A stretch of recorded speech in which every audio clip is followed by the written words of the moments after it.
Colorado AIDS Project is a community-based nonprofit organization that was formed in 1983 in response to the AIDS epidemic. It's really evolved over the years since the organization was formed. Starting as a grassroots organization providing whatever assistance we could provide, we've really changed in recent years. And largely what we do today is provide case management services to clients who are lacking a lot of the basics in life. They don't have stable housing or stable sources of food, and so we work with them to get these short-term needs met so that they can then focus on their HIV treatment and care. Howard Dental Center spun out of CAP 21 years ago. This last summer, we brought Howard Dental Center back into the organization. We had talked about oral health care. It's a logical fit.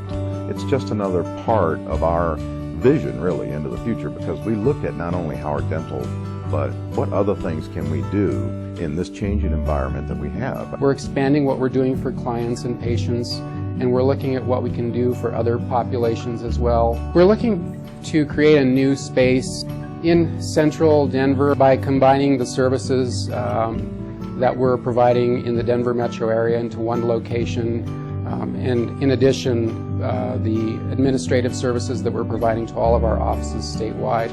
Bringing that into one location will really make us a more efficient organization so that we can do more with the dollars that our supporters are bringing into the organization.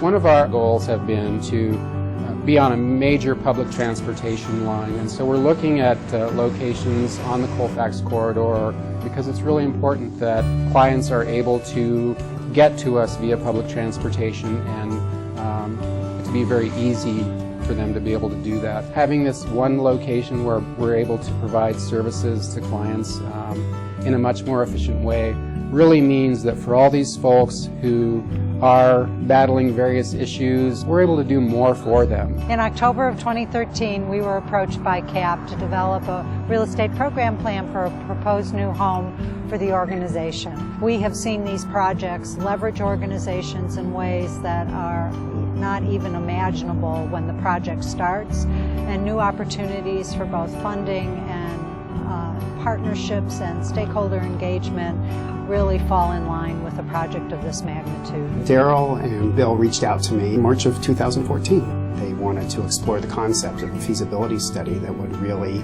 talk to community leaders and talk to others who were passionate about the cause to see if we could raise the millions of dollars that would be required to meet the needs of the community as well as the network itself. There was a lot of education that was required as part of the feasibility study.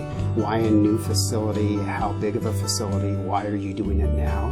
And as people began to understand whether they were community foundations or individual donors, each and every person said that makes sense and we're excited about it. Our Compassionate Connections campaign outlines 3 focus areas of the vision of our future. Mind and Body encompasses Howard Dental Center's oral health care, case management services, HIV and STI testing, counseling, and mental health services. The Services and Shelter focus area includes transportation assistance, insurance and Medicaid enrollment assistance, medical referrals and other linkages to care, emergency financial assistance, and housing services for clients in CAP subsidized housing units or utilizing assistance for rental deposits.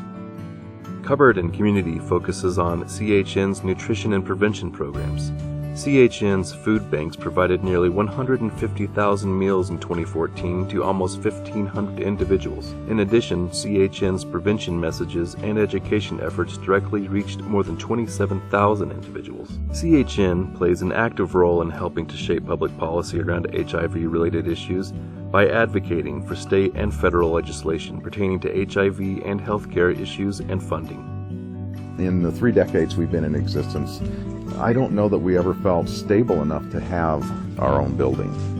Having your own building is easily the most efficient way to run an organization. We're able to bring in Howard Dental into the building. We're able to have the Colorado AIDS Project people or the CHN people in the building, and we're able to have Denver CAP in the building. Our staff are working to not only get people into treatment and care, but also help prevent the spread of HIV so that we can help our clients not only live healthier lives, but be able to live normal lives into their golden years. We're doing housing and we're doing food and we're doing, opportunities for these individuals in our case management model that is requiring more effort and more time, more funds, and it's made us that much more viable, that much more real, that much more of a organization for all of our clients. I think about friends and family and people who might need this. If we understand the types of services that Colorado Health Network provides, and that's mental health, that's dental, that's housing, that's financial literacy,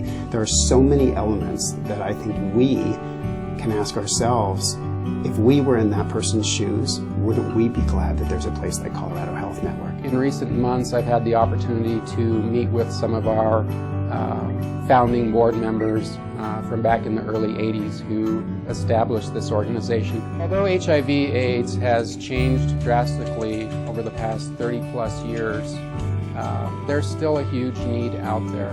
I just really appreciate all of the work they've done early on and still today in supporting this organization. As Colorado AIDS Project, Colorado Health Network changes and continues to change, we hope the community will see the good work that we're doing and how we're expanding our service offerings to be able to do more for clients and patients and even expand the populations that we're serving. And we're hoping that through these changes, our supporters will continue to be with us.